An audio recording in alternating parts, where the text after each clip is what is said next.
찬송가 439장, 통일 찬송가 496장입니다. 십자가로 가까이. 통일 찬송가 496장입니다.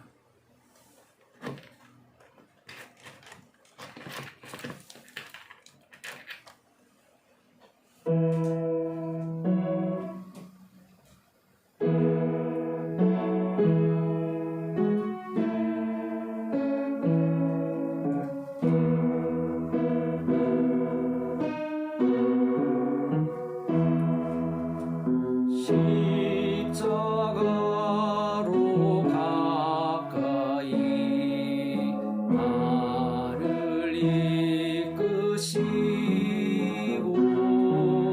거기 흘린 보혈로 정케 하옵소서. 십자가 무한 영광일세. 요단강을 건넌 후 영원한 시근에 십자가에 가까이 내가 들고 섰네. 거기 있는 새벽별 내게 비추시네. 십자가 무한 영광일세. 요단강을 건넌 후 영원한 시근에 십자가로 가까이 가게 하시옵고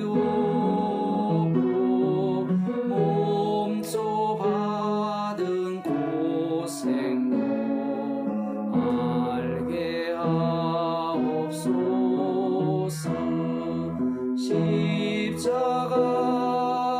십자가 무한 영광일세. 요단강을 건넌 후 영원한 시근에 십자가에 가까이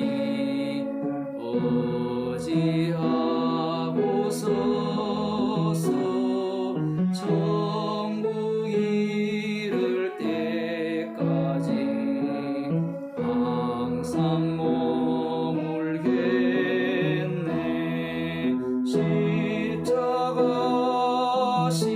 십자가 무한 영광일세. 요단강을 건넌 후 영원한 시근에. 아멘.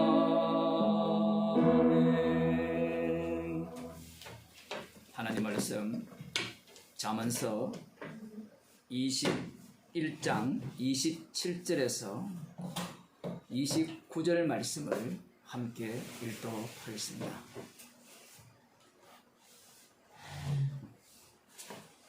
구약성경 935쪽입니다. 악인의 재물은 본래 가증하거든 하물며 악한 뜻으로 드리는 것이랴. 거짓 정의는 패망하려니와 확실히 들은 사람의 말은 힘이 있느니라. 악인은 자기의 얼굴을 굳게 하나 정직한 자는 자기의 행위를 삼가느니라. 아멘. 기도하시겠습니다. 우리가 드리는 모든 재물들이 악인의 재물이요 가증함을 십자가 안에서 밝혀주시고 하늘로부터 오신 하나님의 아들의 희생만이 온전한 제물로 받으셨음을 저희들에게 들려주심을 감사드립니다. 오늘 또 죽임당한 어린 양의 그 사랑의 깊이를 아는 시간이 되게 하여 주옵소서. 예수님의 이름으로 기도드리옵나이다. 아멘. 하나님 말씀 사도행전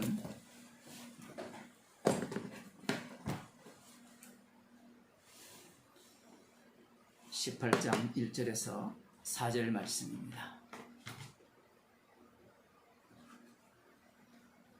함께 읽을 수 있으면 읽으시기 바랍니다. 이후에 바울이 아덴을 떠나 고린도에 이르러 아굴라라 하는 본도에서 난 유대인 하나를 만나니 글라우디오가 모든 유대인을 영하여 로마에서 떠나라 함고로 그가 그 안에 브리스길라와 함께 이달리아로부터 새로 온지라. 바울이 그들에게 감에 업이 같으므로 함께 거하여 일을 하니 그 업은 장막을 만드는 것이더라. 안식일마다 바울이 회당에서 강론하고 유대인과 헬라인을 권면하니라. 아멘. 네. 송파동에 마이크를 좀 꺼주시기 바랍니다. 네. 마이크를 켜놓으면 다른 분들이 잘 들을 수 있기 때문에 그렇습니다. 감사합니다. 오늘 본문 말씀은 사도 바울이 아테네에서 복음을 전하다가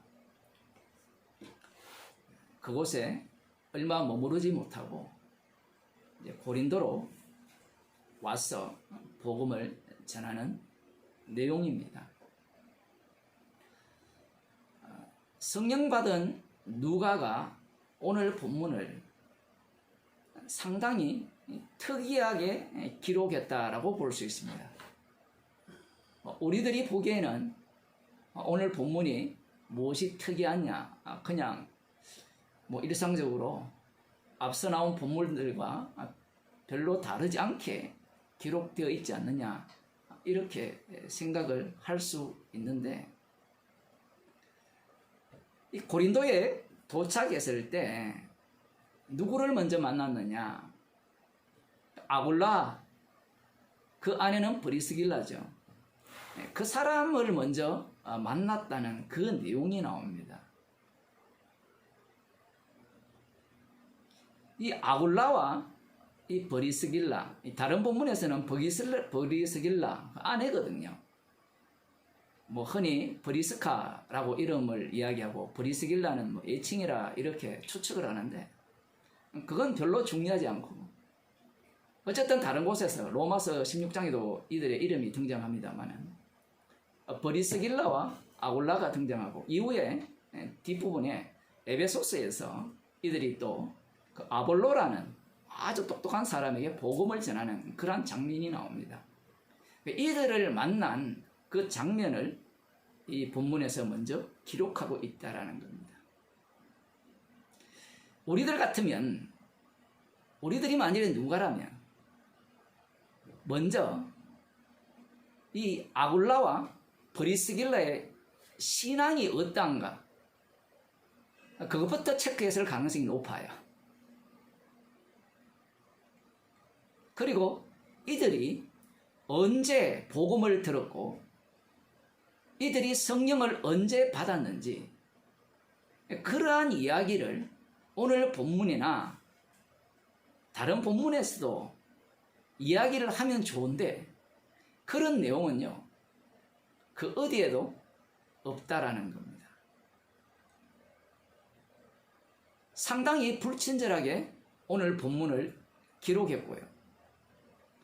그리고 그들의 믿음보다 오히려 무엇을 앞장 세우는가, 그들의 출신, 그리고 그들이 본도 출신으로서 이탈리아로 갔다가 이탈리아에서 이 글라우디오라는 로마 황제 4세, 그 로마 황제인데 4대 황제입니다.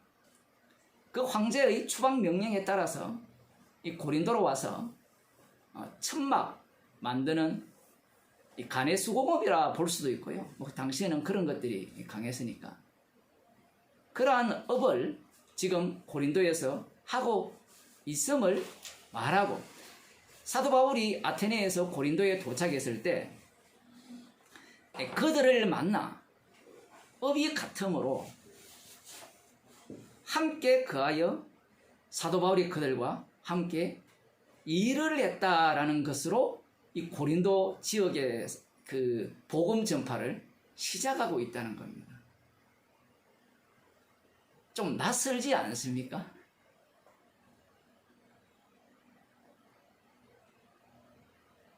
왜 누가가 이 고린도 지역에서 복음을 전할 때 출발점을 이렇게 기록하고 있고, 조금 달리 표현하면 주님께서 왜 고린도에 가서 지금까지 사도 바울이 일을 한 내용은 나오지 않거든요.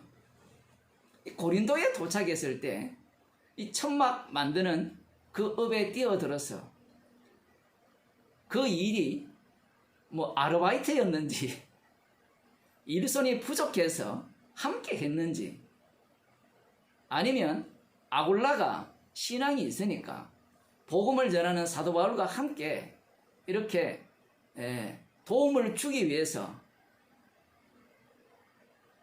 바울을 고용을 했는지,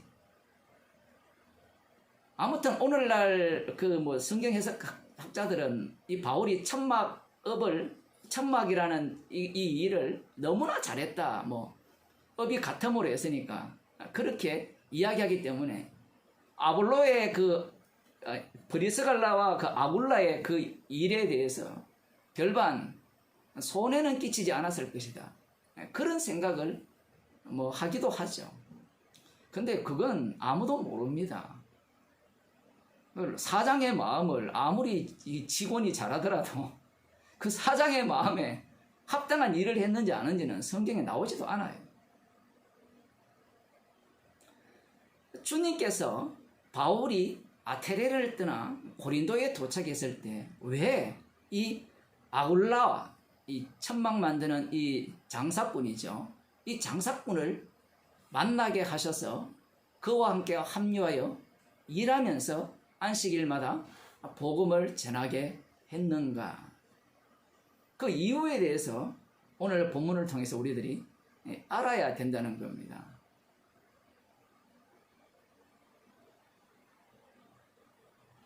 아테네 같은 경우에는요,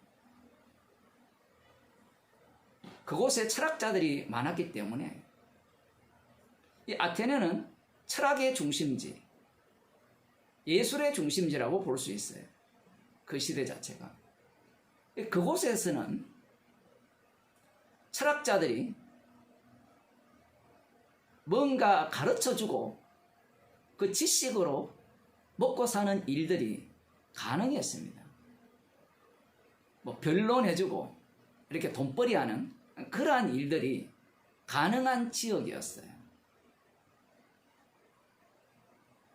그런데 이 고린도는 어떤 지역이냐라고 하면요, 로마에서 한번 멸망당했다가 다시 이렇게 세워진 도시인데, 지금도 그 고린도 운하가 있거든요. 그쪽으로 이 뭡니까, 그것이 많은 컨테이너들이 왔다 갔다 하고, 그런데 이 상업도시입니다. 그 당시에 엄청난 상업도시였어요. 물론 도자기 중심이었다, 뭐 이런 이야기를 하는데, 상업도시라는 특성을 갖고 있는 겁니다. 인구가 한 75만 정도 된다, 이렇게 이야기를 하는데,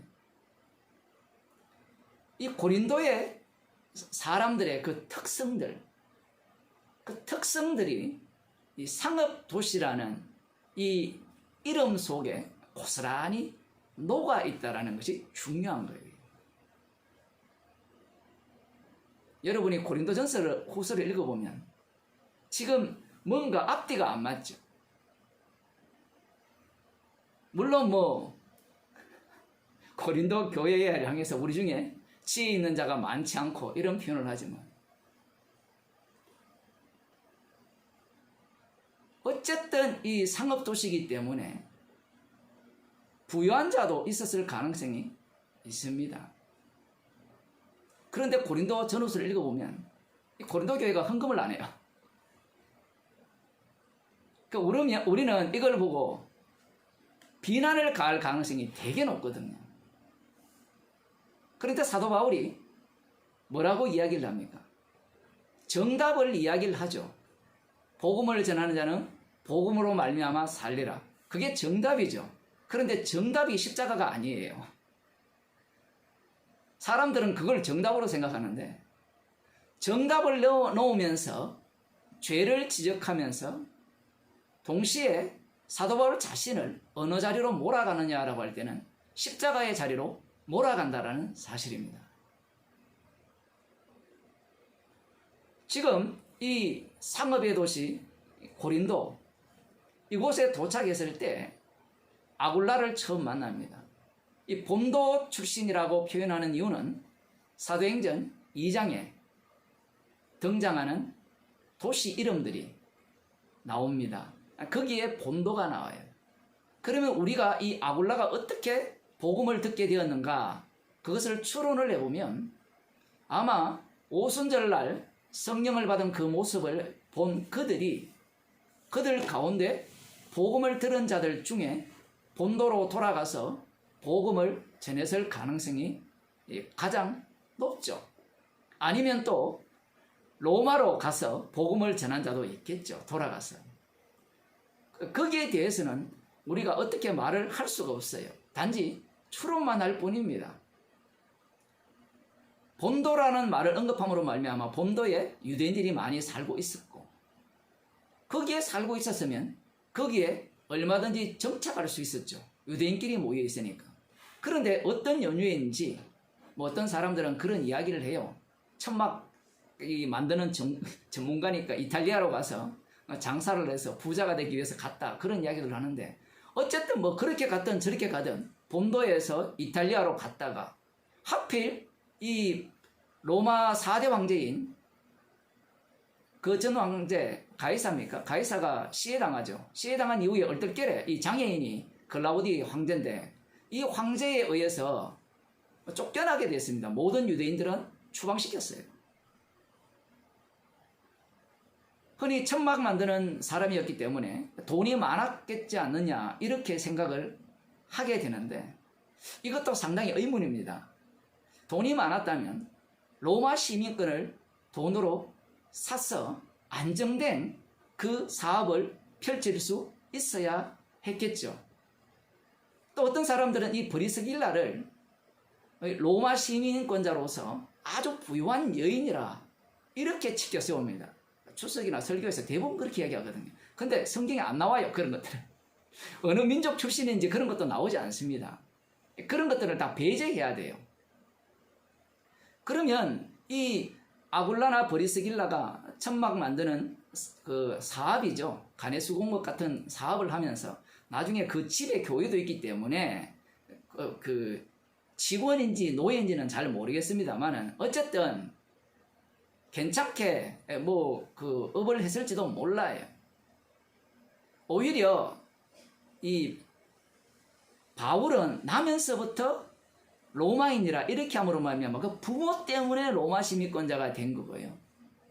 이 아굴라나 브리스길라, 이 인물들은 어쩌면 우리는 유대 민족이기 때문에 경건한 사람들이기 때문에 결코 나는 돈 주고 로마 시민권을 획득하지 않겠다라는 그러한 마음을 가졌을 가능성이 가장 높습니다.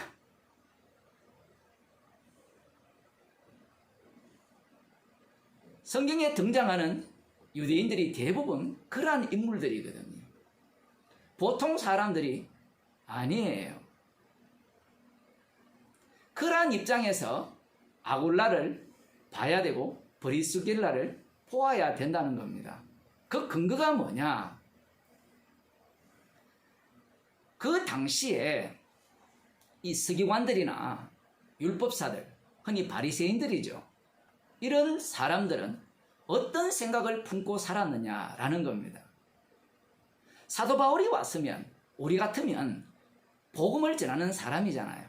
그러면 본인이 천막 만드는 업을 하면 바울에게 헌금을 해서 복음만 전하도록 그 일에 전무하도록 이렇게 도와줘야 되지 않느냐 이렇게 생각하지만 아직까지 이 아굴라와 브리스길라가 이 복음의 그 깊이 속으로 들어가지 못했습니다.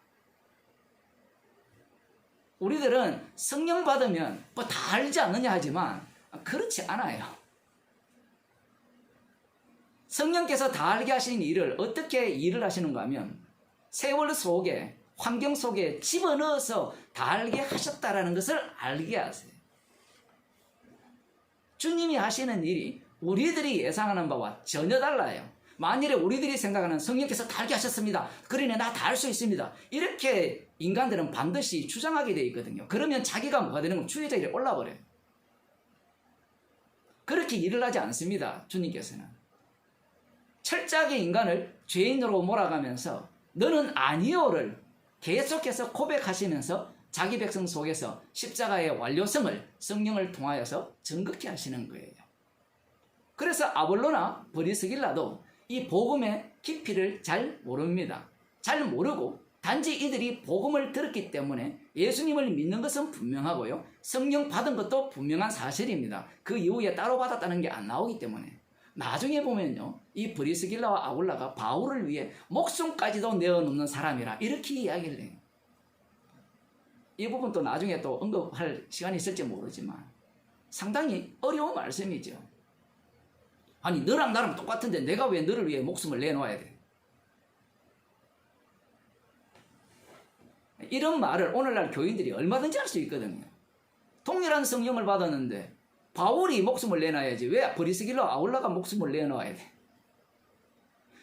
나중에 보면 이 디모데와 실라가 바울의 심부름을 받아가지고 저쪽 마게도니아 갔다가 돌아오는 일들이 있는데 바울 지가 가면 되지 왜 시키느냐고. 이런 말도 불평을 쏟아낼 수도 있는데 말씀이라는 것은 주가 내가 아니에요. 주가 내가 아니고 따로 계시죠. 십자가 지신 분이 자신의 피능력을 증가하기 위해서 각자의 역할을 차별되게 그 은사를 주신 겁니다. 지금 이 아굴라 이야기를 왜 이렇게 길게 하느냐라고 하면 좀 더 이야기하면 앞서 말씀드린 것 같이 그 당시에 예수님 당시도 마찬가지입니다. 우리들은 바리새인들이 돈을 사랑하는 사람임을 잘 알고 있죠. 그러니까 그들이 돈을 사랑해서 온갖 짓을 다 했을 것이다. 이런 추노를 하는데 그와 정반대입니다. 왜 이스라엘이 멸망당했습니까? 왜 예루살렘이 불에 탔습니까? 그 이유를 이들은 마음속 깊이 새기고 있어요. 미가서 3장을 한번 보겠습니다.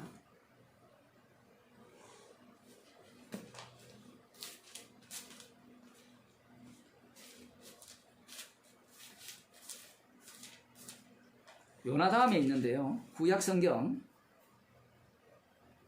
3장, 구약성경 1293쪽입니다. 5절부터 보면 내 백성을 유혹하는 선지자는 이에 물면 평강을 외치나 그 입에 무엇을 채워주지 아니하는 자에게는 전쟁을 준비하는 하는도다. 이 미가 선지자가 활동하는 시기는 거의 BC 700년 시기거든요.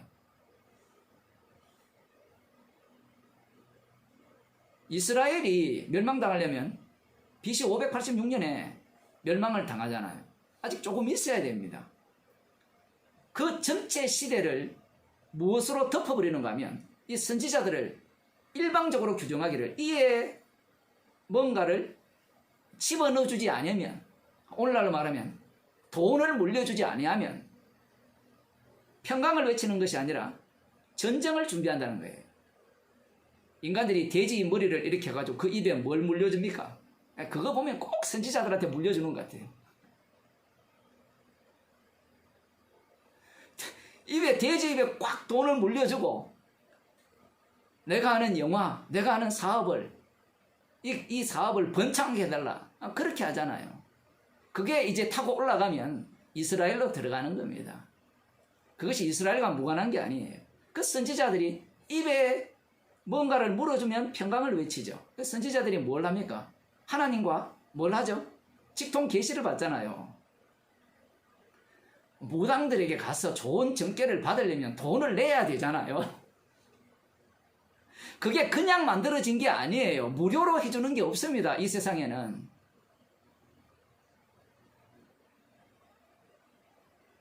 그 원칙이 어디에서 작동하느냐라고 할 때는 율법을 받은 이스라엘 백성들 가운데서 작동을 하는 거예요.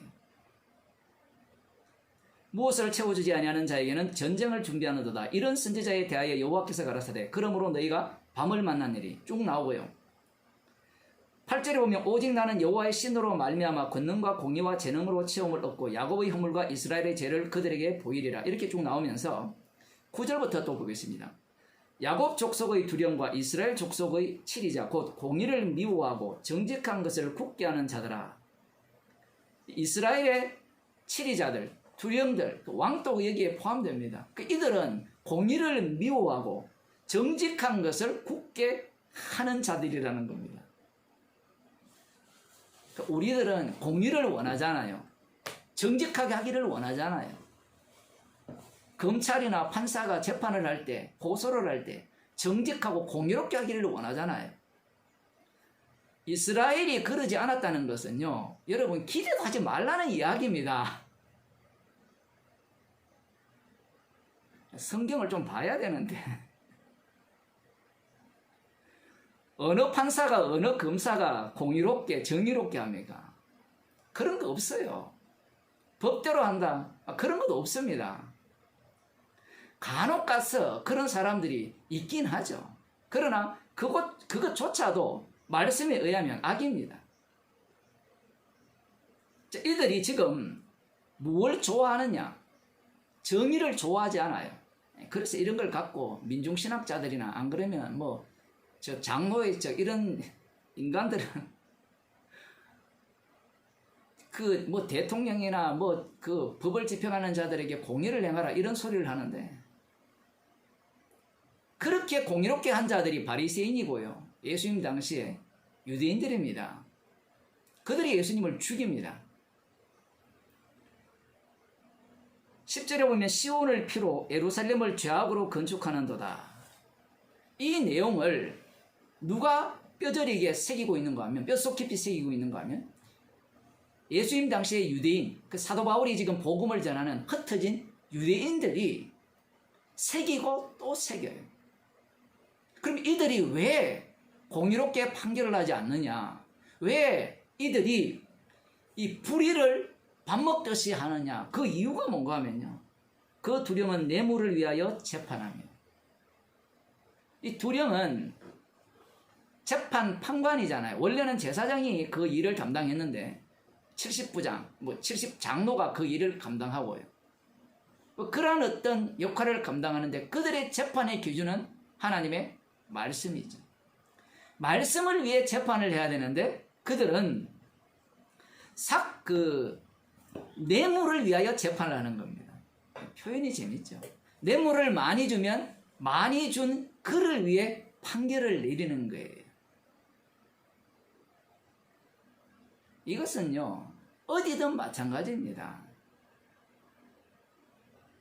뇌물을 안 들킬 정도로 줘보세요. 잘 안 해줄 리가 없습니다. 뇌물을 못 줘서 안달이죠. 뇌물을 주는 방식은 누가 가장 잘 알까요? 이 재판관들이 제일 잘 알아요. 어떻게 하면 법을 피해가느냐. 한국어로 치면 검사나 판사가 제일 잘 알죠. 안 걸리는 방법. 걸리면 휴대폰 바꾸고, 휴대폰을 쓰더라도 아이폰을 쓰고.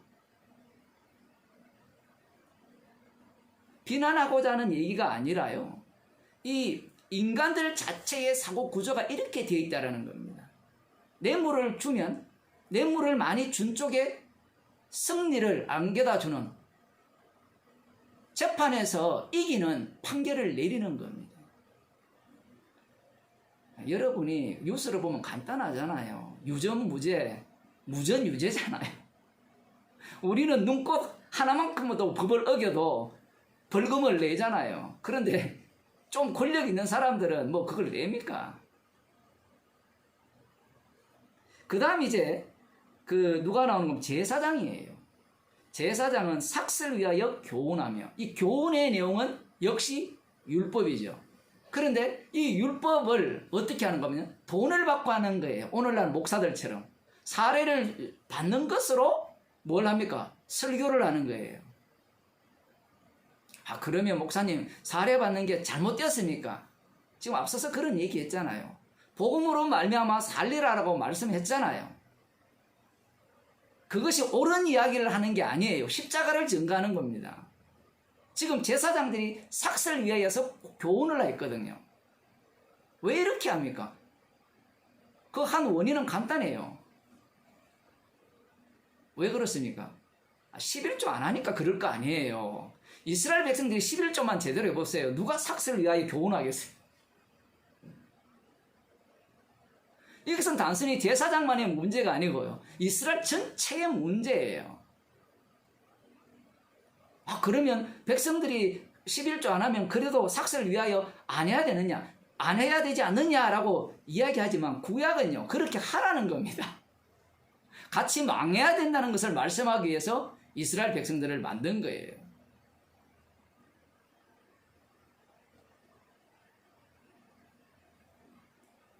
죄라는 겁니다. 삭슬 위하여 교훈해요. 말씀을 돈벌이로 생각한 겁니다. 요즘 인터넷 유튜브나 이런 데를 보면 다 돈벌이잖아요. 철학도 돈벌이고 설교도 돈벌이고 다 돈벌이가 된 거예요. 복음도 이제 돈벌이 시대에 벌써 접어들었죠. 삭슬 위하여 교훈하며 그 선지자는 돈을 위하여 점치면서, 정말 재밌죠. 점친다는 표현이. 점친다는 의미는 그거잖아요. 일로 가면, 이쪽으로 가면 복을 받을까요? 이쪽으로 가면 복을 받을까요? 점을 쳐주는 겁니다. 그 점을 칠 때 선지자들이 뭘로 점을 쳐주죠? 계시를 통해서 점을 쳐주잖아요. 손에 왕자를 쓰고 나가면 대통령이 될 것이다. 대통령 됐잖아요. 우리는 거짓 선지자라고 하니까 그 말이 안 먹힌다고 생각하죠. 그 말이 먹혀요. 그런데 진짜 선지자는 말씀을 따라서 그들에게 제대로 하나님의 말씀을 전달해야 되죠. 이스라엘 전체의 두령이나 제사장이나 선지자들 모두가 돈에 미쳤다는 겁니다. 돈에 미치는 이유는 간단해요. 돈이 없을 때 돈에 미쳐요. 돈이 없을 때 돈에 미치고 돈 맛을 보면 돈에 미치죠. 말씀 자체가 설 자리가 없습니다. 마지막 요한계시록에 음녀가 바벨론이잖아요. 바벨론의 특징이 뭐예요?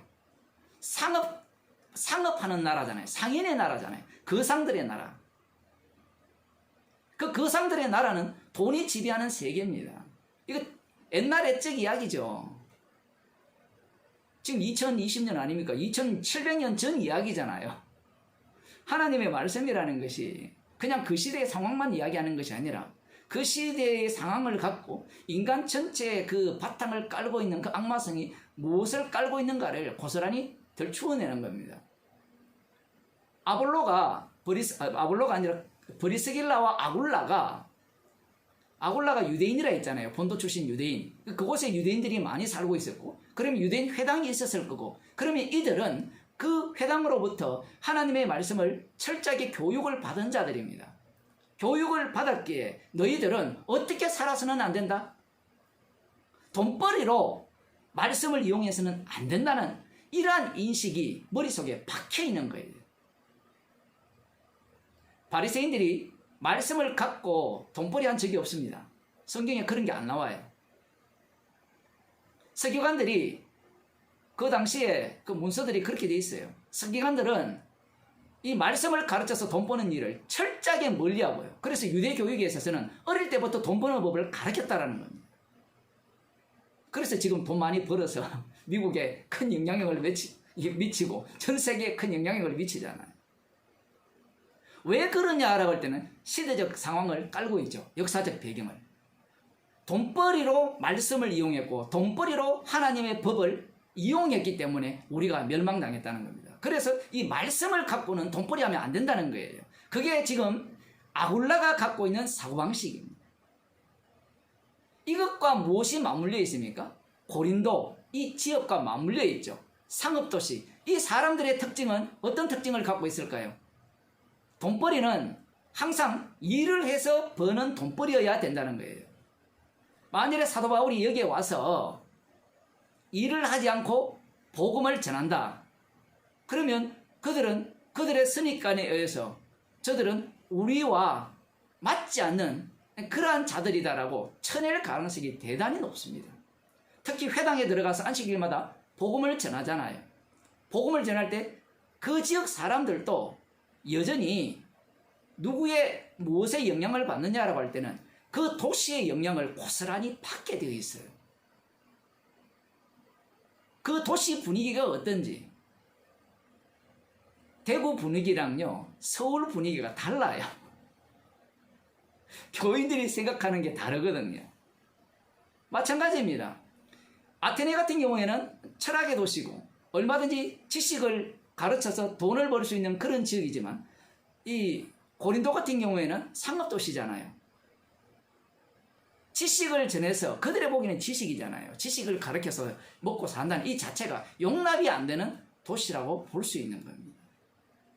모든 원칙은 지가 일해서 뭐 사기를 얼마나 치는지 모르지만 얼마나 남을 속이는지 모르지만 돈을 벌어야 된다는 그러한 인식을 갖고 있는 거예요. 아굴라도 별반 다르지 않다라고 볼 수 있습니다. 주님께서 아굴라에게 이 바울은 지금 복음을 전하는 자니까 네가 저 사람을 도우라 이렇게 명령을 내리지 않았잖아요. 우리들은 그런 기대를 갖는데 그렇게 하지 않습니다. 만나자마자 복음의 교제 있었겠죠. 근데 그걸 다 생략해버립니다. 생략해버리고 이 사도 바울을 어느 속으로 집어넣는가 하면 아굴라의 그 생업 속으로 집어넣어버려요. 집어넣어서 복음을 전하는 자로 바울을 이 고린도 교회에 세우게 된다라는 사실입니다. 이 고린도가 어떠한 지역이냐? 방금 상업도시라 했는데 여러분이 인터넷에 들어가서 검색을 보면 그 고린도 아크로라는 곳이 있어요. 이 그리스 지역은 그 아크로폴리스가 형성되어 있잖아요. 아테네도 마찬가지고 그 파르테논 신전이 있는 곳도 마찬가지입니다. 구렁이 이렇게 있어요. 고린도도 마찬가지입니다. 도시는 아래쪽에 있지만 그 위쪽에 보면요 이렇게 바위산같이 형성되어 있어요. 그곳에는 그 아프로디테 신전이 있었습니다. 뭐 BC 한 5세기 정도에 만들어졌다 이렇게 이야기를 하는데 이 지역은 우상의 도시죠. 아프로디테 신전은 비너스라고 부르잖아요. 뭐 사랑과 미의 여신이라는 거. 사랑과 미의 여신의 최종 자리는 역시 축복입니다. 재물의 축복이에요. 뭐 다른 것은 없습니다. 이름을 아무리 바꿔봐도 결국은 축복이에요. 행복을 가져다는 신인데 이 아프로디테 이 신전에는 그런 설이 있어요. 그 여자 장기가 한 1000명 정도가 그곳에 머물렀다. 그래서 이 고린도 지역 자체가 성적으로 굉장히 문란한 지역이라 그렇게 흔히 이야기를 합니다. 물론 어떤 사람들은 반대를 해요. 왜냐하면 그 구렁 자체가 바위산으로 되어 있기 때문에 올라가기가 만만치 않거든요. 그래서 1000명이나 올라가서 뭔가 그 성적 관계를 갖고 뭔가를 한다는 자체가 사람들로서는 이해가 안 된다 이렇게 이야기를 하는데 그 캄보디아의 앙크로와트인가 거기에 가면 거기에 왕이 그 창녀와 그 합방하는 그런 어떤 곳도 쉽게 못 올라가요. 엄청난 체력이 요구되고 완전히 피라미드가 뭐 계단이 있는 것이 아니라 미끄럼틀처럼 만들어놨는데 힘이 있는 자만 올라가는 거예요. 그래야 풍성한 축복을 가져다 준다는 그러한 어떤 그 종교적 배경을 이 고린도 교회가 또 갖고 있는 겁니다. 뭐 그리스 로마 신화를 좋아하는 사람은 그곳이 바로 시시퍼스 신화의 그 중심지잖아요. 거기에 돌을 올렸다가 프로메테우스입니까? 불을 훔쳤다가 저주를 받아가 돌을 올렸다가 다시 굴러 내려오고 그 동네가 이 동네예요. 고린도 동네입니다. 동시에 고린도전서를 보면 그 우상 숭배도 아주 심란하지만 우상 숭배와 함께 음란의 문제, 동시에 또 술 취하는 동네죠.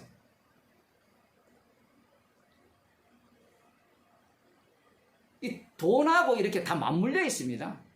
돈, 그 우상숭배, 음란은 동시에 이렇게 맞물려 있고요. 동시에 술이 같이 들어가는 겁니다. 민수기 25장에 보면요, 이 고린도 지역과 흡사한 내용이 나오죠. 민수기 25장을 한번 보겠습니다. 민수기 25장에 보면 이스라엘 백성들이 이 모압 여인들과 그 음행을 이렇게 시작을 하게 되죠. 이스라엘이 시딤에 머물러 있더니 그 백성이 모압 여자들과 음행하기를 시작하니 그 여자들이 그 신들에게 제사할 때에 백성을 청하며 그들이 먹고 그들의 신들에게 절함으로 이스라엘이 바알볼에게 부속된지라. 제사 드릴 때 청합니다. 청해서 같이 술 먹고 그 다음 뭐 해요? 그 다음 성행위를 하는 겁니다. 그러한 어떤 행위를 함으로 말미암아 축복이 온다라는 그러한 어떤 종교적 어떤 그 의식들, 이것들이 뭐 민수기 25장에만 나오는 것이 아니라 고린도 교회에 그대로 있다라는 이야기예요. 이게 인간들이 갖고 있는 우상숭배의 태도고요. 우상숭배의 모습입니다. 지금 이 지역에 사도 바울이 도착한 거예요. 그러면 아테네와 고린도 중에 어느 곳이 복음을 전하기 쉽겠어요? 물론 고린도에는 유대인 회당이 있거든요. 유대인 회당이 있다고 쉬울까요? 서울에 대형 교회가 있다고 복음을 전하기 쉽습니까? 이미 그들의 사고방식으로 철저하게 무장되어 있는데 그게 가능하겠습니까? 복음은 어디가 쉽고 어디가 어려운 것이 없습니다. 복음은 주님이 전하시기 때문에 그래요. 그런데 주님께서는 이 사도 바울을 복음 전파자로 어디로 투입시킵니까? 고린도로 투입시킬 때 어떠한 모습으로 투입시키느냐라고 할 때는 돈 버는 사람으로 투입을 시켰어요. 그러면 사람들이 뭐라고 비아냥될까요? 사도 바울이 사람이 떡으로 사는 것이 아니라 하나님의 입에서 나오는 모든 말씀으로 산다라고 복음을 전할 때 뭐라고 비아냥되겠습니까? 너도 지금 천막 만들어 장사하고 돈 벌고 살지 않느냐? 쥐가 그렇게 살면서 사람이 떡으로 살지 않고 하나님 입에서 나오는 모든 말씀으로 산다. 웃기는 소리가 되는 거예요. 지금 그 자체가. 나중에는 어떤 시비가 붙습니까? 고린도 교인들이 네가 만일에 진짜 사도라면 베드로나 다른 사도들처럼 그들은 복음을 전해서 복음으로 먹고 살잖아. 너는 왜 그렇게 살지 않느냐? 그러니까 넌 사도가 아니야. 주님은 이런 소리를 듣게 하기 위해서 사도 바울을 이런 모습으로 투입시킨 거예요. 십자가가 증거되는 것이 목적이지 어떤 정답, 옳음 이것을 지금 이야기하기 위한 성경 내용이 아니에요. 사도 바울도 지금 이 상황 속으로 내몰린 겁니다. 내몰게 하는 방식이 정말 진짜 오묘하잖아요. 이 아울라는 사람이 본도 출신이었는데 본도에서 어디로 좌표를 어디로 찍었습니까? 로마로 찍었죠. 이탈리아로 찍어놓고 또 좌표를 어디로 찍었습니까? 고린도로 찍어서 다시 일로 내려보낸 거예요. 그것도 모든 환경을 조성해서 그 자리에 누구를 집어넣어 버립니까? 복음 전하는 사도 바울을 집어넣어서 어떤 일을 하게 만들어요? 고린도로 들어가서 그들 세계 속으로 들어가게 만들어 버렸습니다. 또 이렇게 이야기하면 이렇게 복음을 전하는 것이 정답이지 않느냐? 복음 전하는 것은 정답이 없어요. 환경을 그렇게 만드신 겁니다. 그렇게 만들어서 지금 누구와 만나게 합니까? 아볼로와 만나게 하죠. 그러면서 아볼로가 이 바울과 함께 업이 같음으로 천막을 만들면서 생계를 유지해 가면서 이제 사도 바울이 이곳에서 복음을 전하게 되는 겁니다. 여기 보면 안식일마다 바울이 회당에서 강론하고 유대인과 헬라인을 권면하니라. 권면한다는 이 말은 설득했다라는 말이 돼요.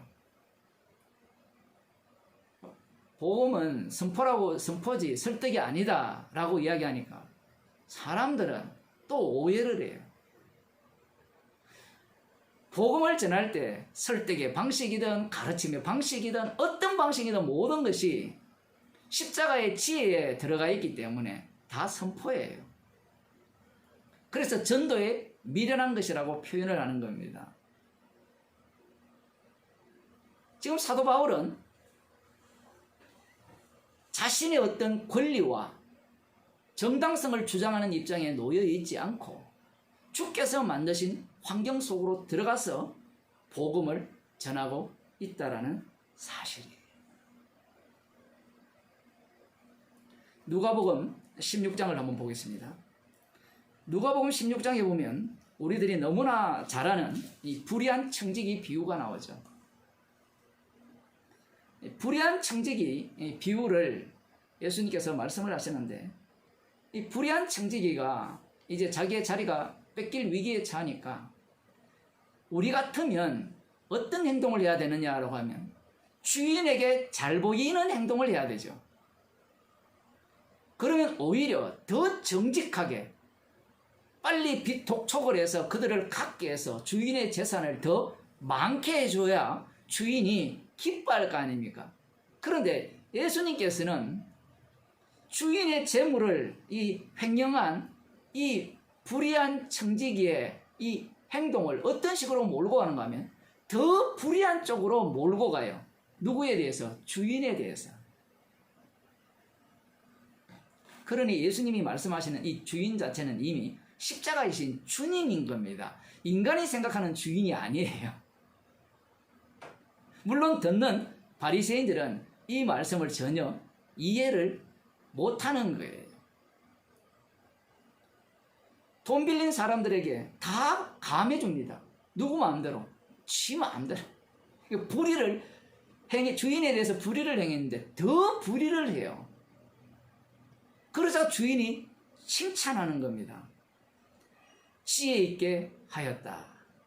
그러면서 예수님이 곧장 이렇게 말씀하죠. 이 세대의 아들들이 자기 시대에서는 빛의 아들들보다 더 지혜로이니라. 도대체 뭐가 지혜입니까? 십자가가 지혜죠. 십자가에 부합한 것은 죄인뿐입니다. 사도 바울이 고린도에 가서 그쪽이 상업도시니까 돈을 벌어서 하는 것이 복음을 전하는데 옳다, 이게 의롭다 하기 위해서 그 일로 들어가는 게 아니에요. 죄인이라는 이야기입니다. 죄인으로 그 자리로 투입하는 거예요. 주님을 전가하는 자가 죄인이 되어야 되지 의인이 되면 되겠습니까? 사도 바울이 옳음을 주장했다면 아볼로에게 한 수 가르쳐야 되죠. 복음을 전하는 자는 복음으로 산다고 했으니까 나는 복음 사역 이 사명을 전하는 사명을 받았기 때문에 계시를 받았다. 다메섹으로 가다가 계시를 받았다. 그러니 당신이 나에게 헌금을 해라. 이렇게 요구를 할 거 아니에요. 그러면 또 머리 좋은 사람은 그 요구하는 죄를 지어야 되지. 이거는 진짜 그 악하죠.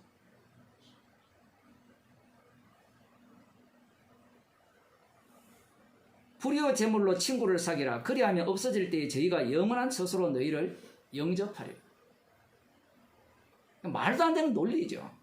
주님의 입장은 어떤 입장인가 하면 십자가 앞에서는요. 뭘 해도 불의라는 겁니다.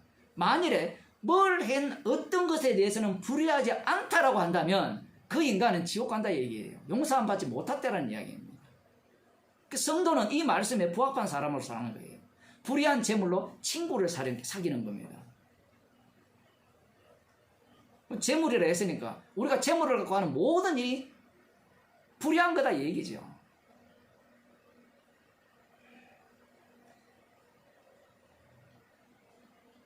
13절에 보면 지바인이 두 중인을 섬길 수 없나니 혹 이를 미워하고 저를 경외길 것임이라. 저희가 하나님과 재물을 겸하여 섬길 수 없느니라. 예수님이 앞서서 말씀하셨으면 알아들어야 되는데 우리는 하나님만 제대로 섬겨야 됩니다. 재물을 안 섬겨야 됩니다. 지금 말귀를 못 알아듣죠.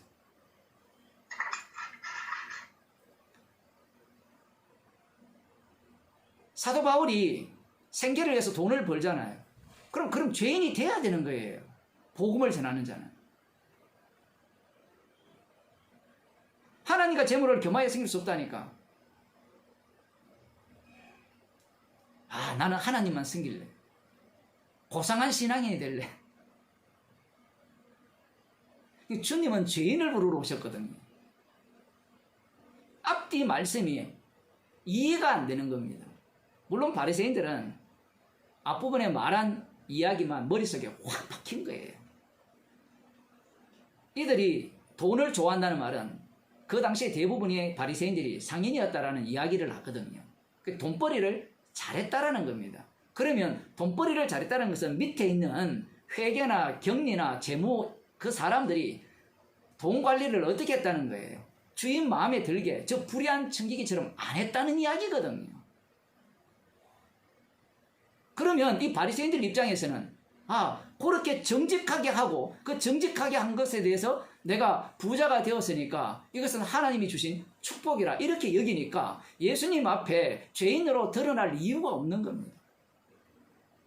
말귀를 못 알아듣죠. 예수님이 이 땅에 오셨다는 것은 너희들이 뭘 해도 죄라는 거거든요.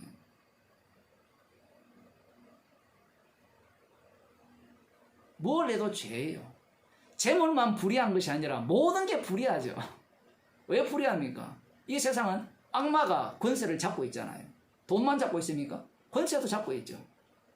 그래서 우리는 지금 그 김성인, 윤석열 대통령의 그 은혜로 대한민국에서 잘 살고 있잖아요.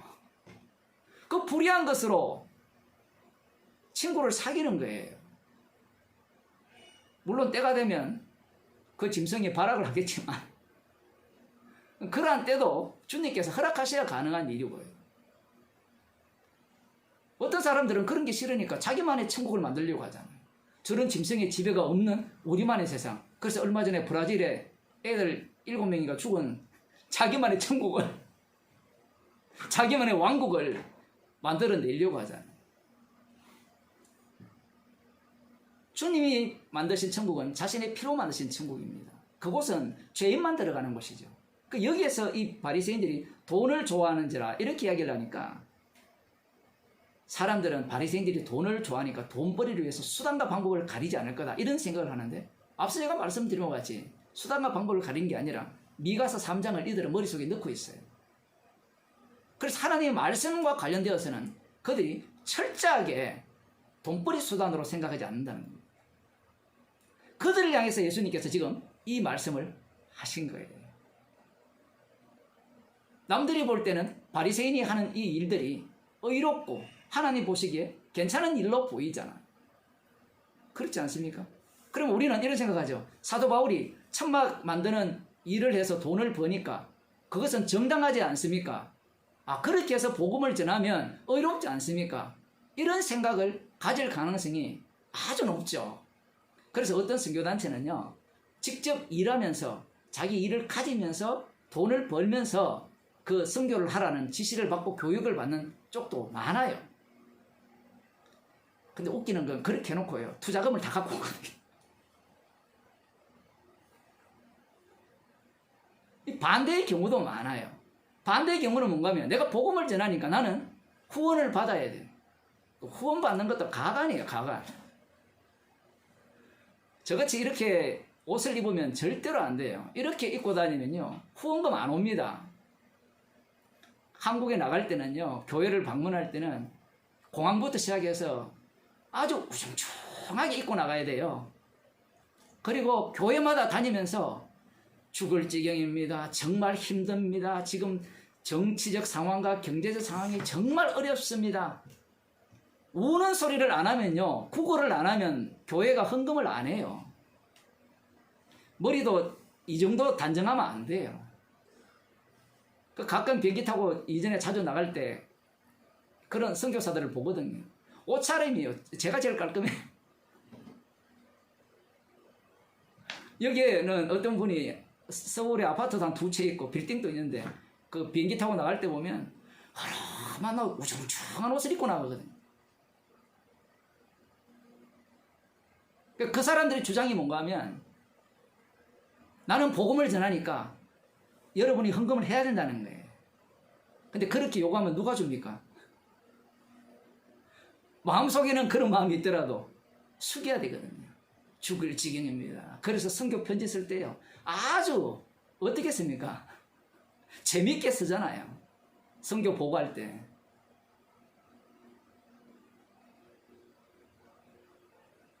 그 모든 것들이 돈을 위한 거잖아요. 앞서서는 자기가 돈을 벌어서 한다는 것도 마찬가지입니다. 나는 이만큼 어려워. 나는 불의의 재물로 친구를 사귀는 죄인이 아니라 나는 그 수준이 아니야. 그 수준 아닌 자들이 바리새인이었다니까요. 불의의 재물로 친구를 사귀라면 아멘 하면 되거든요. 그럼 자기가 하는 모든 짓이 죄라는 걸 알아야 되는데 자기가 생각하는 방식은 이 구약에 근거하잖아요. 미가서에 근거하니까 하나님 말씀을 갖고 이용하지 않고 나머지 돈벌이는 괜찮다라는 주장이거든요. 괜찮은 게 어디 있어요? 다 죄인데.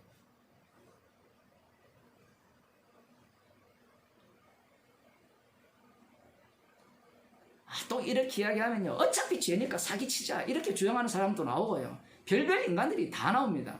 그런 인간이 나와야 돼요. 그 성령 못 받았다라는 티를 그런 식으로 내는 겁니다. 사도 바울이 지금 고린도의 어떤 상황 속, 이 상업도시 고린도거든요. 그 속으로 같이 빨려 들어가요. 빨려 들어갔다는 것은 자기가 어렵다는 이야기가 아니에요. 자기는 십자가의 정인으로, 죄인으로 그 속에 들어간 겁니다. 우리는 오늘 사도 바울이 아굴라를 만나서 천막 만드는 일을 같이 했으니까, 야, 훌륭하네. 야, 복음 전하는 자가 정말 제대로 된 모습을 가졌네. 백날 제대로 된 모습을 가져보세요. 복음 전해보세요. 그들이 어떤 반응을 하겠습니까? 이것이 복음 전하는 데 도움이 될까요? 안 될까요? 말할 때는 도움이 되죠. 복음을 전하는 순간 그들은 튀어버립니다. 용납하지 않죠. 이런 모습으로 복음을 전하면 사람들이 더 잘 들을 것이다. 그런 거 없습니다. 바울은 바울의 모습대로, 베드로는 베드로의 모습대로 십자가만 남기기 위한 주님의 조치예요. 그런데 왜 사람들은 이 본문을 읽으면서 정답을 찾아내려고 합니까? 선교사의 모델, 목사의 모델, 그런 모델로 지금 이런 모습을 보려고 하느냐 이 얘기입니다.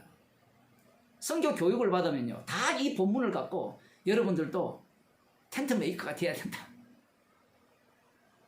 완전히 세뇌를 시키죠. 뭐 선교 교육 받아본 사람들 다 한 번씩 다 들어봤잖아요. 안 들어봤습니까? 그게 악마의 소리예요. 무슨 얘기인가 하면 넌 죄인 되지 말라는 겁니다. 네 하는 복음 전파가 네가 의롭다는 이야기를 계속 해주고 싶은 거예요. 정당하다는 걸 해주고 싶은 겁니다. 근데 사도 바울은 지금 정반대로 죄인 되는 자리로 내몰리는 거예요. 말씀은 영원하고 자기는 죄인으로 남아야 되는 겁니다. 사람이 떡으로 사는 것이 아니라 하나님 입에서 나오는 모든 말씀으로 산다라는 것을 자기가 직접 천막을 만든 자리로 참여함으로 말미암아 이 복음을 전파하는 겁니다. 기도하시겠습니다. 하나님 아버지, 돈밖에 모르는 고린도에 들어가서 돈밖에 모르는 자신임을 친히 드러내면서 십자가의 복음을 전파하는 사도 바울을 저희들에게 보여주심을 감사드립니다. 복음 속에서 자신은 빠지는 자가 아니라 십자가 사건 속으로 합류당하는 자로 살아가는 바울을 통하여 우리 성도들의 인생에 십자가의 피만을 증거하기 위한 죄인 만드시는 자리로 날마다 이끄시고 모심을 몰아가심을 감사하는 주의 백성이 되게 하여 주옵소서. 주 예수 그리스도의 은혜와 하나님 아버지의 크신 사랑과 성령의 교통하심이 주님이 만드시는 죄인의 자리에 기꺼이 참여하기를 소원하는 주의 백성에게 축원하옵나이다.